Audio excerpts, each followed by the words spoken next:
It was a singular gathering to celebrate a life virtual and matched in modern times, and the assembly of allies and adversaries reflected Mandela's enduring legacy of forgiveness and reconciliation.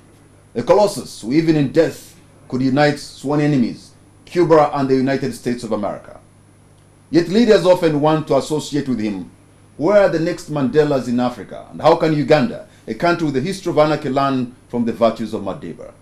On the spot tonight is former FDC leader Dr. Kiiza Besigye, and to debate with him is the Minister for General Duties, Professor Tarsis Kabwejere.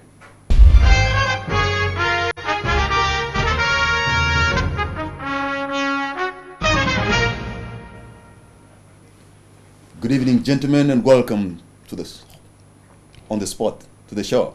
Dr. Besigye and Professor Kabwejere, you've been here before, and I suppose there must be a legion surrounding Serena here where we are, because every time you go, wherever you go, you have an army following you. You must be one of the most guarded men in Africa. Well, yes. How does that feel? Can't complain about the forced security that is around me. Professor Kabwejere, it's always an honor to have you on the show. Thank you. This week, South Africa, our country, and indeed our continent, is mourning the passing on of an iconic leader. We see most of the politicians that were at Johannesburg Stadium attending the funeral, almost the opposite of what Madiba would have stood for.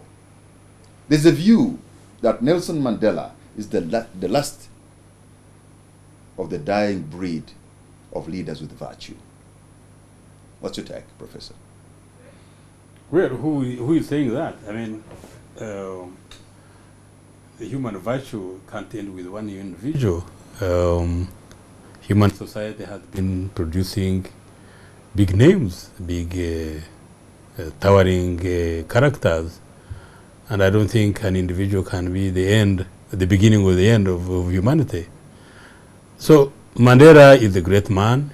Mandela is the product of a history, like all of us are. He has made his contribution. There is a lot to learn from him. But I wouldn't go to the extent of saying that he's the last of all leaders and so on.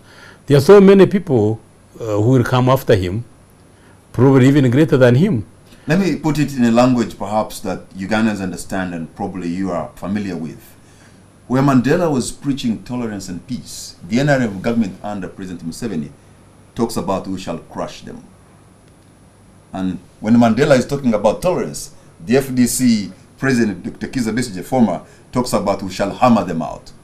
So gentlemen, this is the opposite of a man of who you are as leaders today. Well, first of all, I think you need to get the context in which a statement like that is made.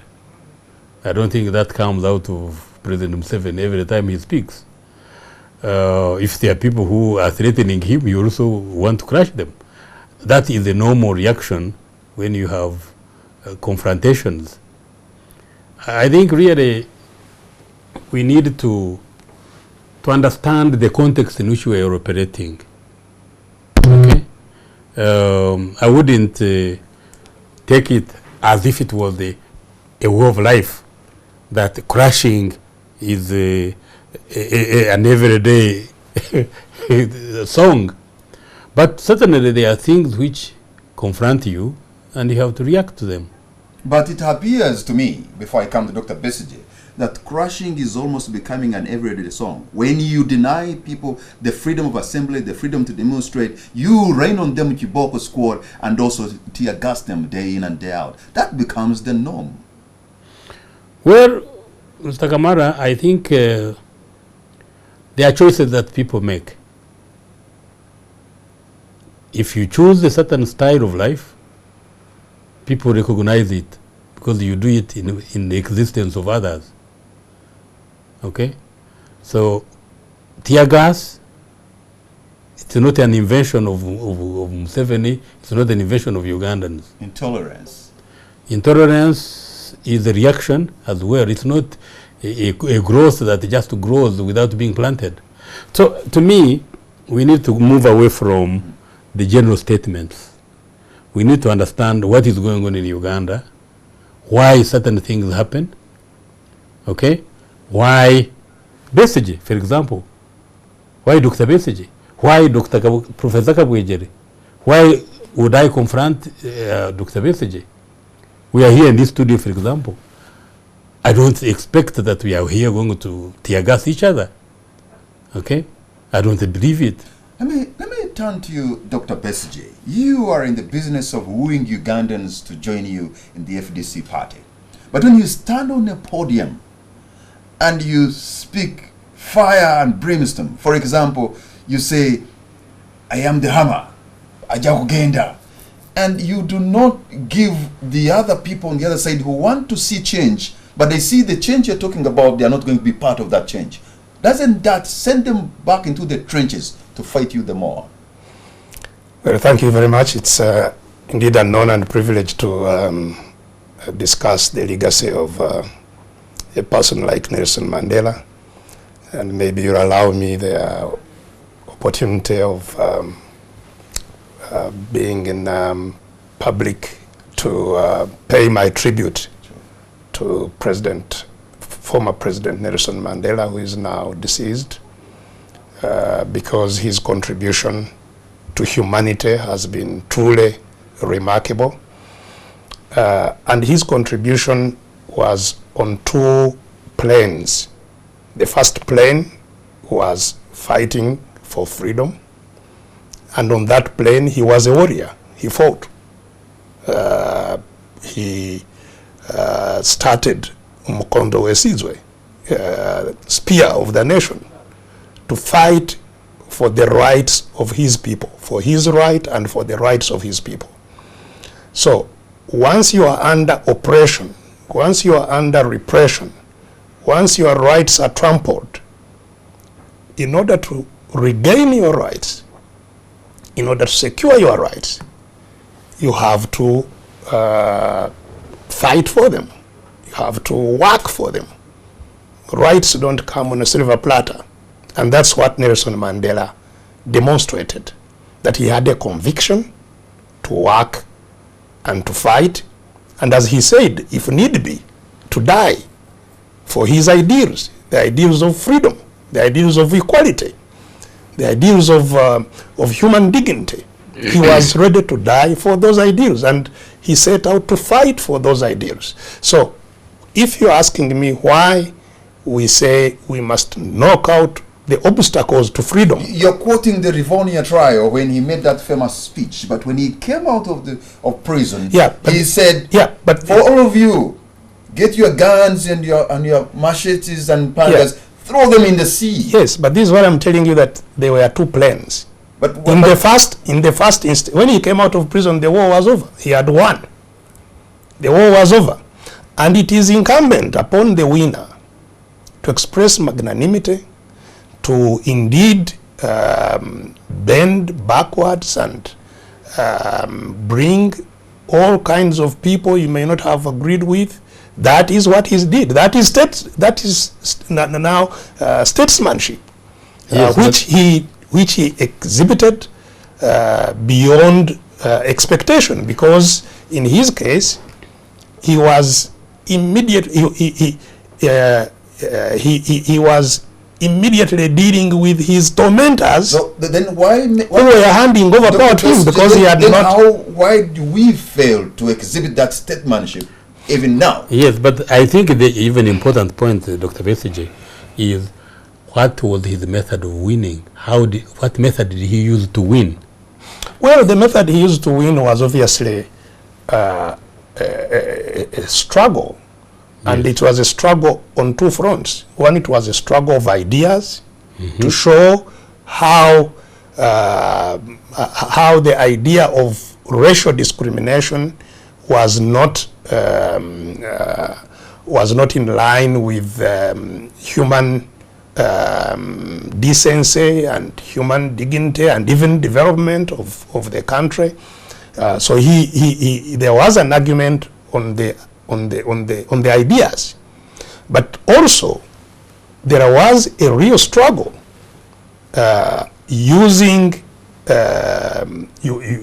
violence in South Africa. In fact, when Umukondo Wesizwe was when they took the decision to now move, because originally Mandela was very committed to peaceful struggle. But after the massacres that met with peaceful protest, they took the decision that time has come when the form of struggle must now change. And they embraced armed, violent struggle. And it was over that violent struggle that he was leading that he was arrested. He was not arrested over peaceful struggle. He was arrested over actually violent armed struggle, which he was organizing. Would you and what I'm saying is, Dr. Besigye, would you in a way equate what he was up against like what you're up against today? Well, pretty much the same, because what the situation of repression, of violation of rights, because it's a struggle for rights. It is very much the same struggle that many other people have fought. In fact, the only difference why in the type of struggle that Mandela fought, he is taken, or the struggle itself is taken as unique, was because nowhere in the world was there actually institutionalized, legalized, constitutionalized racial discrimination. Precisely. As there was in South Africa. That is precisely. As just mentioned, yes, me probing him, yes, that would he consider to say what he's up against is more or less like what Mandela was up against. So he compares the government which you serve more or less like the apartheid regime. No, I think he knows very well that racism, apartheid, cannot be compared with what we have in Uganda. It's right. It's right. No, rights, yes, but yes. Rights. You know, Mandela in apartheid South Africa would not be in a situation like where we are now in on a TV program and talking. Surely, that's where we make a mistake. So you're saying that you have given him some freedom. It's not a question of giving. It's not a question of giving. Dr. Besigye's freedom is my freedom. There is no way I can be squeezing this man, and I think I'm enjoying it. I think let's get the anatomy clear, okay? Rights are for all of us, and rights must be enjoyed equally by all. Mandela was saying, if there are rights for whites, there must be rights for blacks, because the divide was very clear. Like even in Burundi, where you had a situation of Tutsis and Hutus, it was almost coming to that, okay? Now in Uganda, we don't have that apartheid. We don't have a Besigye who is so different from Kabwejere, and he must be tortured and must be hunted. Haven't you seen this man? Yes, I have seen him. Tortured on the streets. I have seen him. I have seen him. His vehicle smashed. Yes. Sprayed on with tear gas. I have seen him. Bundled in a pickup. Yes. Thrown in jail. Yes. And found not guilty. Precisely. And only for political beliefs. Yes. The important thing is as a prisoner of conscience. For political beliefs. Yes, political beliefs indeed. Dr. Besigye, like all of us, have been pursuing a goal of power. All right? And there are methods you can use to get power. And he has tried those methods. He has stood, campaigned, voted, and not winning, but has noticed that there is a defeat and there is a winner. You have given it to him. Dr. Yes. Besigye, you have used the methods that are legally available and constitutionally available more than once, actually 3 times. Yes. But you have come out getting a bloody nose, political bloody nose. Well, I'm rather surprised that this is coming from Professor Kabwejere. I'm here to vindicate what I who do. is serving Mr. Museveni, which Museveni became a president, not because he was elected, but because he lost an election in 1980 and picked the guns and fought and won a war and became a president. He has refreshed your memory. And that is why he is serving him. Now, I think reductionism must not be allowed. No. I'm not serving Museveni as if I'm serving a god. I'm serving a country. He's put it very rightly. Yes. That look, he contested a election that was stolen. Yes. And picked arms and went to the bush. Right. So why wouldn't he contest a stolen or a sham election. That's what he's saying. No. And when he does that, why do you fault him that he's wrong? No. Yet you are serving a regime that came under similar No, principles. what I wanted to be clear, and viewers can bear me out, is the method you are using to correct a wrong. Okay? Dr. Besigye challenged the present leadership and stood. Was Museveni right to wage a war in order to come to presidency? I have no doubt. Even me, I was involved in. Was that he struggle. right? Yes, to be right is it's okay. I mean, he was right. He fought and won. Rightly. Yes, rightly. So what and he's saying, and what you are you- in so it. that, Now- so that gives credence to what he's saying, that at one point, if things do not go the way they should be, even Dr. Besigye can protest, can No, use other means. There is absolutely no doubt. Dr. Besigye was within the NRM. He chose. He found that he could not accept the program as it was, and he chose and went out and campaigned and stood for presidency. There is no doubt. Let's get Now, back. what we are talking about here, and this is really, Dr. Besigye, you know it. Nobody stops you from campaigning for presidency. Oh. Nobody. Well, But okay. if your methods, because you see, if Dr. Besigye was president of Uganda, I don't know whether he would accept a Besigye who behaves the way he does. are you aware? Have you forgotten? Have you forgotten, Professor Besigye, Kabwejiri, that you would arrest that I was nominated from prison, and that campaign President Museveni was campaigning So, but let me as I was pose in the same prison. question to Professor Kabwejiri. Would President Museveni, as we have him today, if he met the Museveni of 1986, wouldn't they fight? For me, I have very clear understanding of how society evolves. The society we have now here is not the society of 1986. Dr. Besigye was younger at that time, he is now older. The method Besigye used in 2001 are not the method he is using now. Nelson Mandela was a rare man, a man who could share a meal with his jailers and tormentors. What lesson can we learn as leaders from this paragon of peace? Dr. Besigye, really, he could share a meal with his jailers and forgive them and bring them at the table. Yeah, you Share see, with them. one of the enduring, I think, qualities of Nelson Mandela was humility. You know, after he had won, and not only for the jailers, but even politically, the way he managed the transition, the fact that, you know, he was all powerful, he was, you know, revered, but he would go down and look at the lowly of the lowest and bring them up and give them dignity and give them, you know, a place on the table, is one of his, I think, lasting... And that is why some people say those are some of the few things, Dr. Besigye, that you lack. When you came back from exile in South Africa, and I had never seen such a mammoth gathering of Ugandans. As a reporter, I was following you from Entebbe to Kololo. And I heard it from corners that some of the organizers were telling you, when you reach there, peace, preach reconciliation, turn down, you know, invite the other people who could be scared. When you went on the podium, we saw a different firebrand Dr. Besigye who could scare them with the words he was talking about. Instead of inviting them to come. First of all, my position on dialogue is on record.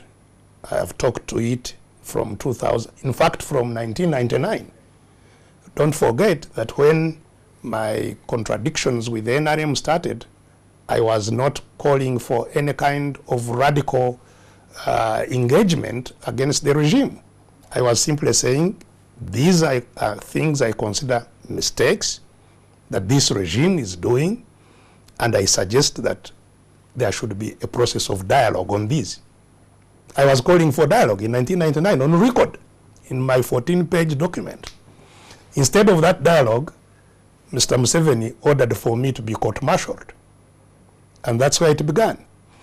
Because you are serving an officer. Fine. So you had broken the Fine. the law. Even if I have broken a law, it does not stop you having the dialogue. Yes, but I could be in prison. You could be wrong for fine. at that moment. Granted. Yes. So imprison me, but have the dialogue on the issues that I have talked about.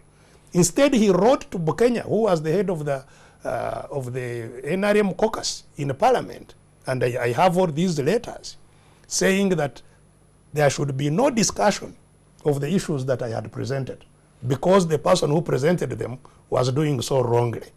Now, after 2001 elections, those are procedures. After 2001 elections, yes. I wrote a document to Mr. Museveni presenting what I considered, we named it a democratic charter, and demanding that on the issues we had presented for having a transition to democracy, there should be dialogue. We presented it to the president, we presented it to Dr. Gunda, who was then in the presidency. Subsequently, the leaders of FDC, led by Mr. Njuba, went and actually met the president and demanded the dialogue. It didn't happen. Well, so yes, we have been on record, before you even after the last election, all the opposition parties presented document to government saying there should be dialogue. So we have never seen confrontation or fighting as the an proposal end. to dialogue has been there, and you have made that point very clear. We're going to take a break. When we come back, I give Professor Tassis Kabwejere to rebut that. Uganda's history has been characterized by bloodshed and anarchy, yet we continue to see belligerence and the language of tongues and hammer across the political divide. Why can't we dialogue, Tom Kawe?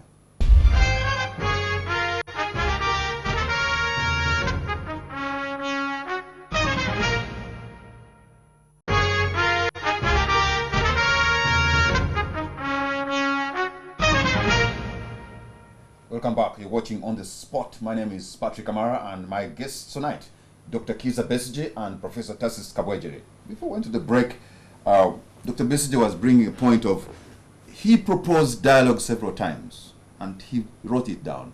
But what was your answer to him? Jail. Yes, but harassment. you know, as I said, we need to understand the context. And especially with the background of President Mandela, our hero. You know, President Mandela, in my assessment, realized that a method that you use is important in influencing how you reach the goal. He saw that apartheid was brutal, and he had to conquer it with humility. He had to go beyond it. He shocked everybody. He avoided anger. He gave up all the kind of thing that you see sometimes the Besigye presenting. You know, he gave that one. That one. Yeah, that one. He gave it up, and he conquered. There was a book we read in school. She Stooped to Conquer. The girl who managed to get the man who was so shy, but this woman had to come so low, and she conquered him. So Mandela conquered the whole system, defeated it without a hammer. Okay? Well, that's factually wrong, as you know. No, wait. It's factually wrong, so you shouldn't proceed on the basis of that. Let him continue. How is it wrong? It is Mandela that started Umkhonto weSizwe. Yes, I know. The spear of the nation. Yes, Yes. it is over. Even trained in Ethiopia. Yes. It is over his activities in raising an armed fight that he was arrested. Yes. And many of them are buried in Kaweweta. And the would-be fighters of the land. Yes, but you see, and he did not get out of prison because ANC had embraced peaceful means of resolution. No, but what I'm talking about... As you know, until the time of 1990, when the Mandela came out of prison, we had a large contingent of ANC forces in Uganda. No, I know that. I know that. So what are you talking about? No, what I'm talking about, you have been in jail. Okay? Now, I want to see how your experience Giving him humility. can lead you to conquer, to get everybody really recognize that here is somebody who towers the Uganda situation and brings hope Because you see, for me, I see Dr. Besigye's method at the moment, okay, gravitating more towards anarchy than towards what he calls dialogue. Wow. Okay. Because the dominant thrust I see. So Mandela was not. It's Besigye. Mandela was not getting towards anarchy and not the other way around. Mandela was not what? Mandela was not looking for power. Mandela was looking for freedom. Yes. Mandela was looking for peace for everybody. He wants to rebut that. But let's hold on to your point. It's Dr. Besigye. Well, I mean, again, just to emphasize how factually wrong he is, because the only time Mandela called for reconciliation was after winning. Is that true or not? While he was struggling, the method of struggle was protest, public protest. And protesters were brutalized, like we are being brutalized in South Africa. In fact, massacred. It was the massacres that dictated the change of struggle from peaceful to armed conflict. Yeah, so first of all, yes, at no time until 1990, when Mandela got out of prison, was there the non-violent strategy under ANC. Never. Now, after coming out of prison, and that is the second plane, I said that Mandela's greatness is on two planes. The first plane was his courage, his perseverance, his sacrifice, suffering. The kind of plane you're on now. His suffering. Is that the kind of plane you're on now? I would like to personalize it. I think many Ugandans are on that plane, where they are sacrificing, where they are suffering, where they are being brutalized. Yes, that was the first plane on which Mandela was. Prison and so on. But the second plane, which he seems to be now confusing with his whole legacy, is when he emerges victorious. And mark you, the Boers, the Afrikaners, who decided to negotiate, did not negotiate because they had appreciated the ideas of ANC. They negotiated because they realized the risk, the danger in which. Do you know the mistake we are going to make is to seemingly compare Uganda with South Africa. I think that similarization or linking, appearing to think that we are dealing in the same situation is completely wrong. Dr. Besigye is not suffering the way Mandela was suffering under apartheid. But you have just said he's gravitating towards anarchy. Yes, because of his method. And he believes that you are the one who's pushing anarchy. So we seem to be in the same situation that 1964 South Africa. No, let me tell you the following. Dr. Besigye has a party which is registered, which is recognized constitutionally. It is represented in parliament. It has members of parliament. The leader of the opposition is of his party.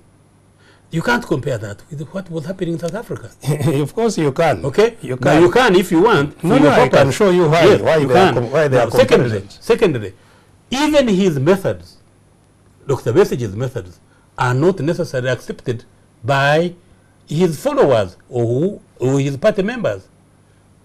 Because it is becoming very clear that his approach to this in the struggle is endangering, is creating conditions to endanger his followers. But even you in the NRM, yes, where's Muhammad Nsereko, where's Theodore Chikubo, where's Tinka Simide, do they agree?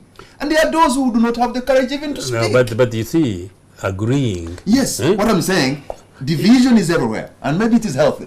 Do not point at a speck in somebody's eye when you have your own law. But the case is in court. You know that. And even the Mandela, if we can go back to Mandela, who is the basis of our discussion. When ANC decided to adopt the conflict, but is it FDC that has decided this approach? That is besides the point. No, ANC may have decided. Well, I can tell you authoritatively, because I've been the president of FDC, that FDC actually decided formally, and it's minuted, and you go and look for anybody contradicting. And the dynamic now is following that decision. Yes, because it's the decision of the party up to now. It has not been changed. Mm-hmm. So there may be individuals who may not agree with that line, and that is perfectly okay. And this is what I'm telling you, that even in ANC, there were people who defected, actually, once ANC adopted the war approach. But let me say this, that Nelson Mandela would never have been great if he did not Renounce violence. No, he didn't renounce violence. Never. Throughout the struggle. It is after the struggle. This is the point that I'm saying. In other words, you can have a just war. And he has just said himself that he supports Museveni because he thinks Museveni fought a just war. It killed 500,000 people, the war he's talking about. It destroyed hospitals, it destroyed but schools. and No. here It did or it didn't. Was there, or did it cause what you are calling anarchy? There was people running all over the place. Yes, it did. But was it justified? He says yes. On the other hand, he says, we who are not violent at all. Have you ever seen me holding any stick or stone or anything? No, and I don't advocate violence. He advocated and practiced violence. I'm not advocating violence. So even if some of our supporters may be violent, I'm not advocating violence. But the one who advocated violence, you support. The one who is not advocating violence, you say you are anarchic. So Dr. Besigye, what other way can you expose the weakness of the regime? By being meek, by bringing your humility and being embracing all, so that, the former British Prime Minister, Tony Blair, said Mandela showed that apartheid was not only a bad policy, but in fact stupid. Yeah, you see. How do you make your enemy look so bad by just being so good? Yeah, but that's what we are doing, actually. Because I leave my home, I say I'm going to walk to Kampala, and you say you can't. And there is a whole hullabaloo that people cannot walk. Yes, and what is amazing? Yes. What is actually amazing? Then I say, okay, I've stopped walking. I say, okay, I've stopped walking. I get in my car. I drive downtown, and park in a properly designated parking slot. I pay for my parking place. I sit in the car.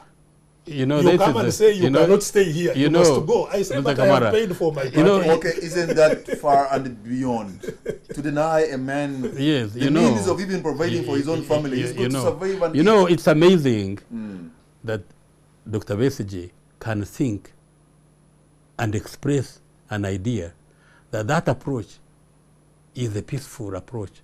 Of walking. Of parking on the roadside. Yes, of walking and walking any time. And without necessarily imagining that his walking can interfere with the ordinary life of others. So how? And Besigye, and this Dr. Besigye is not an ordinary fellow from Rukunjiri, who is passing through Kampala. What algorithm are you using to deduce that now Dr. Besigye is going to... Dr. Besigye was in the bush. Dr. Besigye is a colonel. Dr. Besigye has been a presidential candidate 3 times. Dr. Besigye wants power.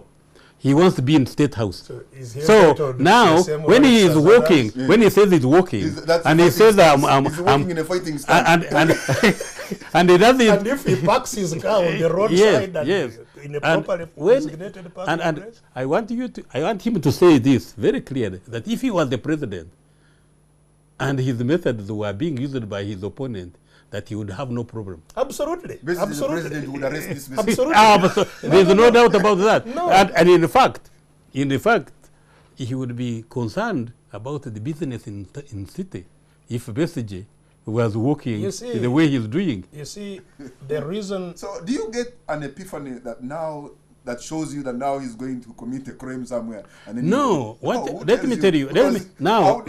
You and me know that if I said Kamara is a thief on Kampala Road, by the time you are not declared a thief, you will be dead. Because people will beat you up. Okay? And you will be beaten by the thieves themselves. So when Besigye is walking in the streets, does he know the people who follow him? Is he accountable for their behavior? Because, you know, public good, public order must be protected by a behavior and indeed by a law. So are you saying you take the method, you take some of the actions you take to save Besigye from himself? There is absolutely no doubt in my own mind that actually sometimes I wonder whether when he is on top of the vehicle, whether he is sure that some mad fellow could not throw a stone. So this man must be protected from himself. We're going to take a break, and when we come back, I give chance Dr. Besigye to rebut that. Don't go away.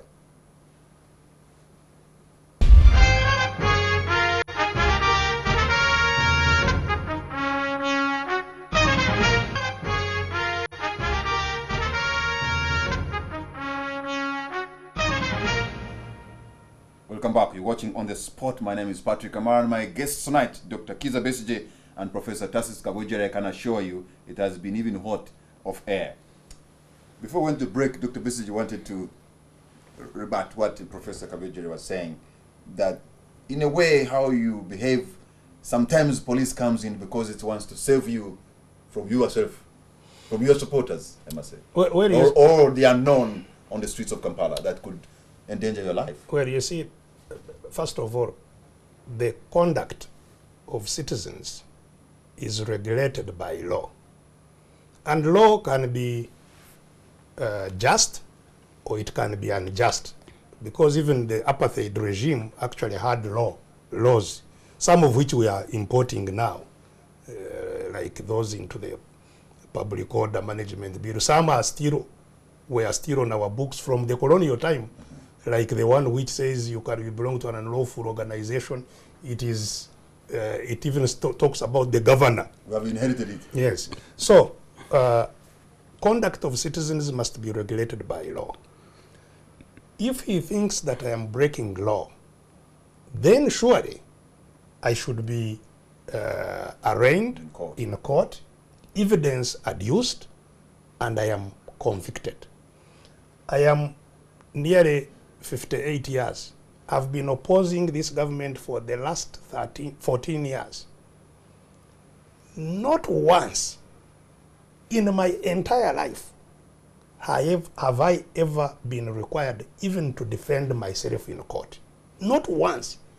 I cannot count the number of cases that I have been taken to court over on all kinds of things, whether it's rape, whether it's treason, whether it's inciting violence. I sometimes forget them now. There are too many.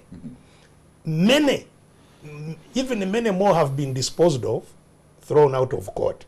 But not on any one of them have they ever established a prima facie case, that there is a case in which I need to answer. He needs to. Not one. Professor Tasis Kabwejere, you need to answer that. And you've been in government for 30 years, so you cannot even say the police is incompetent. You cannot say the prosecutor. I am not a lawyer. Yes, but and I'm not about to defend anybody. He says law. Now, who is the protector of the law? A citizen. Besigye, the citizen. Kabwejere, the citizen. Kamari, the citizen. Who checks whether the citizen is breaking the law? Is it the individual citizen or some other body? That's how the state evolved.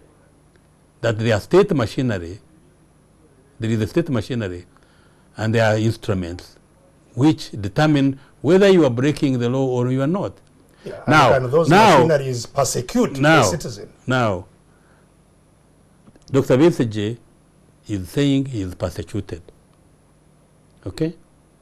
Now, I don't want to believe that persecution is good, because I have been persecuted myself. I remember I suffered some persecution. But the challenge I have now that we can share, and Besigye tells us, is he persecuted as a person? Is Besigye targeted, like he sometimes seems to target, say Museveni is Museveni. Is Besigye targeted as a person? Is he a social group? Or is he persecuted because he leads a party and so on and so forth. Is it justified to persecute No. anyone, whether a person or I'm, a social group? for me, you see, we are not agreed whether you are persecuted. But can as you far as I'm explain concerned. why, after all these years and so many arrests and imprisonments and torture and so on, no prima facie case has ever been established against Dr. Besigye? Well, I think what would that be? I think now that you can take the government to court. Yes, but first of all, we need to agree. No. here. I mean, you know, Because we must at no, the end of I'm the not- day. No, don't even go there. I mean, isn't that persecution when he's taken so many times to court and the actual court find him the man has no case to answer? yes, but The you last know, time you were talking about when we were in court, we had spent 2 days, more than 2 days actually, in prison, me and the Road Mayor Yasur Kwago. When we were taken to court, after that, now being in unlawful detention actually, we were charged with something that we were alleged to have committed in June. So if, and the investigations were not yet complete. Okay, there are those people, Dr. Besigye, who find it awkward that you are so much obsessed with the person of the president.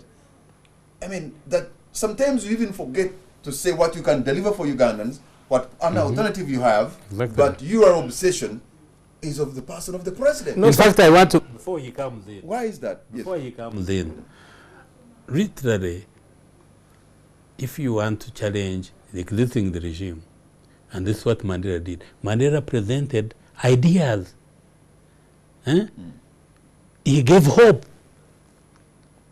which hope even his own persecutors were defeated by that hope.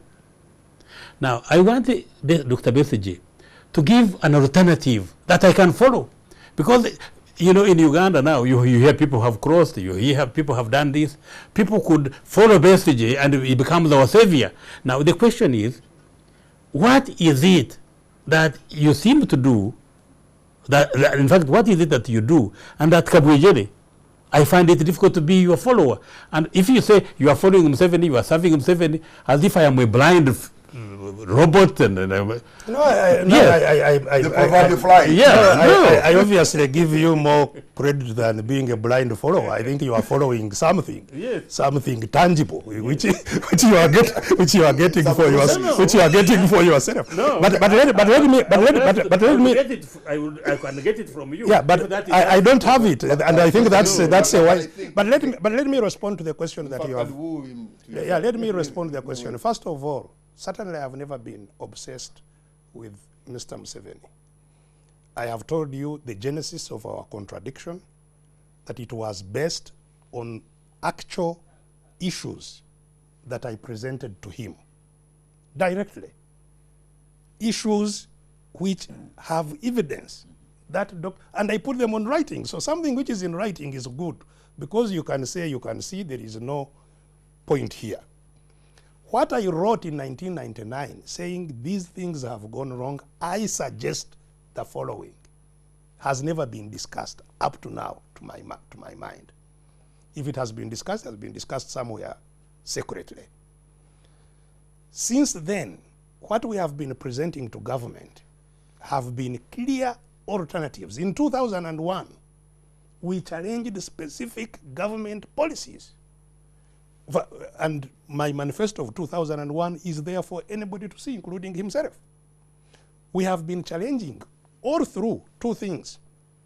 One, the question of governance, which is the more fundamental question, because that is the question we are discussing with the question of Mandela, the question of rights, freedoms, and power to the people to actually exercise it and control the state.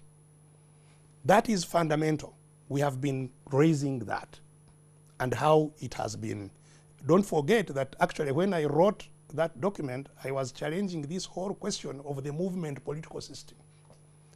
And what they were saying that, you know, there should be a referenda to determine whether the movement political system. You on the movement was what? No, well, you remember it was eventually not answered. It was the court which eventually ruled that for every intents and purposes, you are a one-party state. So, but what I'm saying is that is one area where there has been clear contradiction on the question of governance. secondly, on the question of policies, we have again been saying our money, state resources must prioritize state services to the people and not, patronage of an individual where you have huge amounts of money. In fact, everything determined by the president, giving donations. You have donations now which are bigger than budgets of ministries, capriciously dished out now they have started carrying them in bags. We have been saying that, things like State House scholarships, this is public money. Which I'm told has been scrapped up now. It can't be scrapped because it's the whole ideology of patronage. So they may transfer it. I read that they want to put it now under loans, but it will be. Why don't you? So we have been and in that patronage system, the danger is that you have a huge government because you are giving everybody jobs for political support. Hiring political support is what the name of the game, which deprives resources from services and investment. Yes, but and that is a major, contradiction. Dr. Besigye, okay, even if anybody agreed with your method, with your analysis, the anatomy, wrongs, even if one said you are right on the wrongs, on the identifying of wrongs, is your method the right method to address it? Okay, now, so let's go stage by stage. Yes, because originally you had said that there was no wrongs. That there were no. We don't have a clear idea. We don't have ideas that we are presenting. So now it seems you are saying, okay, supposing the ideas are there, you seem to now think the ideas are there. Is the method of advocating them the right one? If we have settled the first one, we can go to the methodology now of getting the ideas in place. Yes, but Dr. Besigye, there is no society in this world that I know of which has no wrongs. Okay, that's one. The analysis of those wrongs is important, and we could sit here and I can contribute where you think where you have reached, where I can say this is not even enough, we can go further. And the question is that you and me should be looking at is how do we solve them? Okay, let's go to the methods. Yeah. Now, the methods we have adopted are because of... He says they are gravitating towards anarchy. Yes. That's what he's saying. Now, first of all, I want Professor Kabwejire to agree with me that there is no rule of law. Why? Because you find that courts actually make judgments which the regime throws away. Professor Kabwejire has been in this town when the High Court has been invaded twice to stop it making decisions they did not like. Stop there. Is there a rule of law on that account? You see, Dr. Besigye, rule of law. Okay? I'm not a lawyer, and I'm not going to hazard my guess. These are basic things. Yes, I know. I know. The rape of the temple of justice is just the basic thing he saw. Yes, I know. What I'm saying, rule of law, if you go to Roscoe Pound and all these other people that I have come across in my elementary reading of law, it is the principles which must be followed by citizens, and when citizens don't follow those laws and those rules, there is somebody who says stop there. Okay? Now, who says so without using no, it's the law? state. It's the state. Is it above the law? Is the state above the law? It must The state operate is the within one which law. creates the law. No, is the state, because you see, is the state above the law? No. The state is the law. Okay, I'm telling you. No, that is 1789 in France. Yes, let me come. Let me come. Let me come. Is the law. The state, with its organs, makes the law, and within that state, like we have a constitution, then the limitations are put there on how to operation that law. Now, if there is an invasion of the courts, okay, there is a machinery, there is a method of how that wrong can be corrected. What is the machinery? Of course, you go to the courts. Which have been invaded. Yeah, but yes, but you see, it's another old thing. We have Ugandans who want to contribute and talk to you. We have Let me courts. just get to them, Professor. Even and before you Professor. come in, as we talk now, Dr. Besigye knows there are courts. Yeah, but the question And there is the rule of law. Let me engage the Ugandans. I have a call online. He's calling from Masaka. Hello. Hello, Yes, sir. What's your name and tell us what you want to say? I'm called Stephen Cuff. Yes, Stephen. Dr. Besigye is a real replica of Mandela to me, and I'm praying for his longevity. At least one day he will liberate us. Okay, Stephen. Thank you for your comment. We have another call online. Hello. I think we have lost the caller. Let me take one more. Hello. Hello. Hello. Yes, sir. You're on air. Tell us what you have to say tonight. Well, one what I want to say, Patrick, Yes, sir. is that for me, I have a disappointment in Dr. Besigye. Hello. Yes, we can hear you. I've been seeing Dr. Besigye for a long time. One time I was disappointed when students from Chamboko came to his house when the police officers were there. Are you hearing me? We are hearing you loud and clear. Okay, so they came and the students brought potties to police officers. And Dr. Besigye was seriously posing with them. It was very disappointment to me. I want to say... Dr. Besigye was posing with what? He was there for, posing with students who were carrying potties to police officers. And even as the way you see him talking to Professor Kabwejere, he lacks respect. I think President Nelson Mandela had that great respect. Thank you. And which Dr. Besigye lacks a lot. Okay. I have seen him. Him as a president. There's a caller in Who Masaka cannot who just said he's a replica of Mandela, and you're saying he's just an opposite of him. So that's a draw. But, well, let me take one more caller. Hello. Hello? Hello. Yes, sir. You're on air. How are you, sir? I'm fine, thank you. Yes. Go Hello? for it. Hello, yeah, this is Fred. You are on air. This is your moment. I sent something that, yeah? Okay. The time Mr. Mandela spent in the time Mandela spent in prison. Okay, unfortunately, sir, I cannot continue with you because probably, let me take just one more caller. And please let me give a piece of advice. When you call, turn down the volume of your TV set so that it doesn't bring an echo here or where you are. That's when you'll be able to communicate effectively. We have another call online. Hello. Hello. Yes, sir. I'm called Philip Yes, Philip. from Wisconsin. Philip, before I go further, can you turn down the volume of your TV set? Then you'll be able to talk well. We are hearing an echo.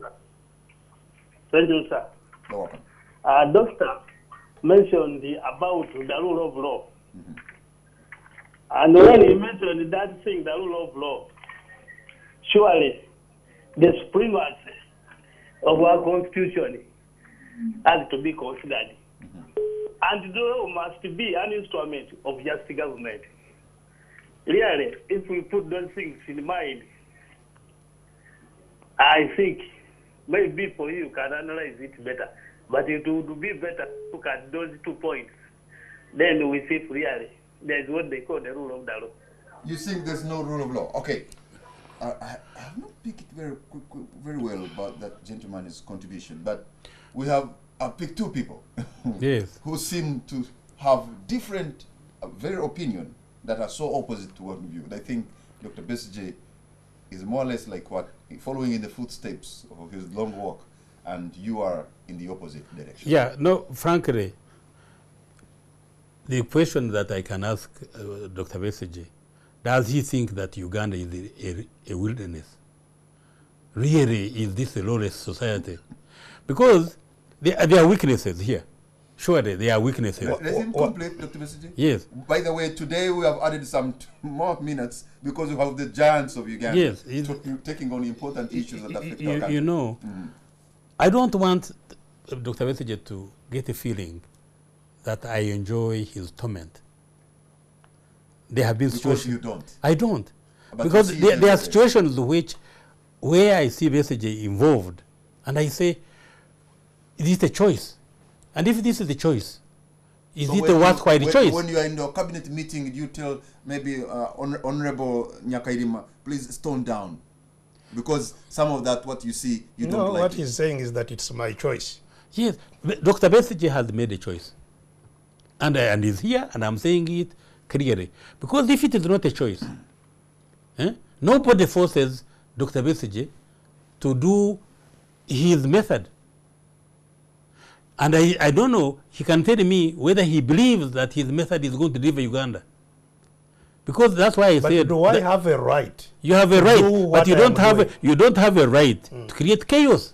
But what chaos, I asked you, what chaos it creates for me to drive From and No. park my car in a public parking place which I have paid for and stay there in my Dr. car. Besigye, What chaos, Dr. what chaos I'm sure does Dr. that create? I'm sure Dr. Besigye, you have seen it yourself, that when you park, it's not a man from Rukunjiri who has parked his car and is walking to a shop to buy a sumbusa.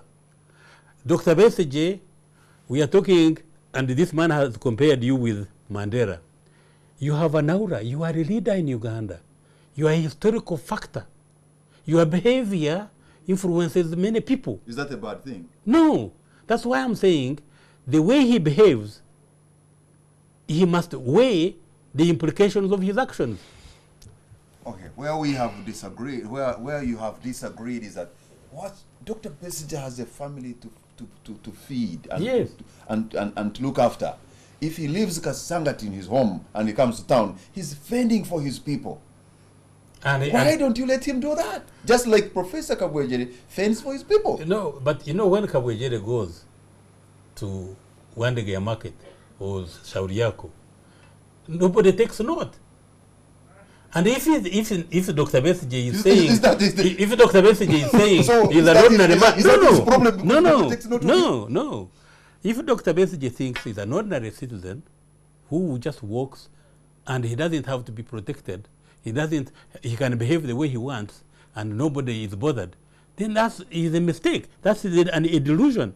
Dr. Besigye, yes, He's delusional? it is a delusion. Dr. Besigye is a factor in Uganda's history. He's a colonel in the army. He's been a minister. He's a leader of a party. Wherever he goes, I met him the other day in Imbarara. There were motorcades. When you were moving in town, Kamara, what motorcade do you give?